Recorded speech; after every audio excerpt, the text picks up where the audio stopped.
दो हंसों की कहानी। बहुत पुरानी बात है। हिमालय में प्रसिद्ध मानस नाम की झील थी। वहाँ पर कई पशु पक्षियों के साथ ही हंसों का एक झुंड भी रहता था। उनमें से दो हंस बहुत आकर्षक थे और दोनों ही देखने में एक जैसे थे, लेकिन उनमें से एक राजा था, दूसरा सेनापति। राजा का नाम धृतराष्ट्र था और सेनापति का नाम सुमुखा था। झील का नज़ारा बादलों के बीच में स्वर्ग जैसा प्रतीत होता था। उन समय झील और उसमें रहने वाले हंसों की प्रसिद्धि वहां आने जाने वाले लोगों के साथ साथ देश विदेश में फैल गई। वहां का गुणगान कई कवियों ने अपनी कविता में किया, जिससे प्रभावित होकर वाराणसी के राजा को वह नज़ारा देखने की इच्छा हुई।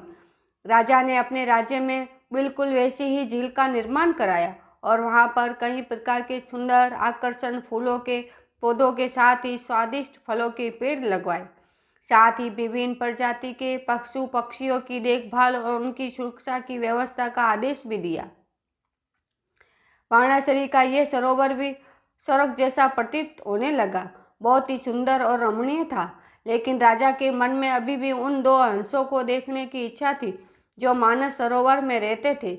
एक दिन मानस सरोवर के अन्य हंसों ने राजा के सामने वाराणसी के सरोवर जाने की इच्छा प्रकट की, लेकिन हंसों का राजा समझदार था। वह जानता था कि अगर वह वहां गए तो राजा उन्हें पकड़ लेगा। उसने सभी हंसों को वाराणसी न जाने की सलाह दी, लेकिन वह नहीं माने। तब राजा और सेनापति के साथ सभी हंस वाराणसी की ओर उड़ चले। जैसे ही हंसों का झुंड उस झील में पहुंचा तो अन्य हंसों को छोड़कर प्रसिद्ध दो हंसों की शोभा देखते ही बनती थी। सोने की तरह चमकती उनकी चोंच, सोने की तरह ही नजर आते उनके पैर और बादलों से भी ज्यादा सफेद उनके पंख हर किसी को अपनी ओर आकर्षित कर रहे थे। हंसों के पहुंचने की खबर राजा को दी गई। उसने हंसों को पकड़ने की युक्ति सोची और एक रात जब सब सो गए तो उन हंसों को पकड़ने के लिए जाल बिछाया गया। अगले दिन जब हंसों का राजा जगा और भ्रमण पर निकला तो वह जाल में फंस गया। उसने तुरंत ही तेज आवाज में अन्य सभी हंसों को वहां से उड़ने और अपनी जान बचाने का आदेश दिया। अन्य सभी हंस उड़ गए, लेकिन उनका सेनापति सुमुखा अपने स्वामी को फंसा देखकर उसे बचाने के लिए वहीं रुका।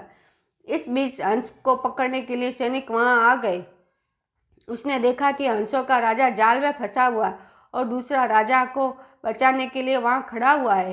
हंस की स्वामी भक्ति देखकर सैनिक बहुत प्रभावित हुआ और उसने हंसों के राजा को छोड़ दिया। हंसों का राजा समझदार होने के साथ साथ दूरदर्शी भी था। उसने सोचा कि अगर राजा को पता चलेगा कि सैनिक ने उसे छोड़ दिया है तो राजा इसे जरूर प्राण दंड देगा। तो उसने सैनिक से कहा कि आप हमें राजा के पास ले चले। यह सुनकर सैनिक अपने साथ राज दरबार में ले गया। दोनों हंस सैनिक के कंधे पर बैठे हुए थे। हंसों को सैनिक के कंधे पर बैठा देखकर हर कोई सोच में पड़ गया। जब राजा ने इस बात का रहस्य पूछा तो सैनिक ने सारी बात सच सच बता दी। सैनिक की बात सुनकर राजा के साथ ही सारा दरबार उनके सास और सेनापति के स्वामी भक्ति पर हैरान रह गया और सभी के मन में उनके लिए प्रेम जाग उठा। राजा ने सैनिक को माफ कर दिया और दोनों हंसों को आदर के साथ कुछ और दिन ठहरने का निवेदन किया। हंस ने राजा का निवेदन स्वीकार किया और कुछ दिन वहां रुककर वापस मानस झील चले गए।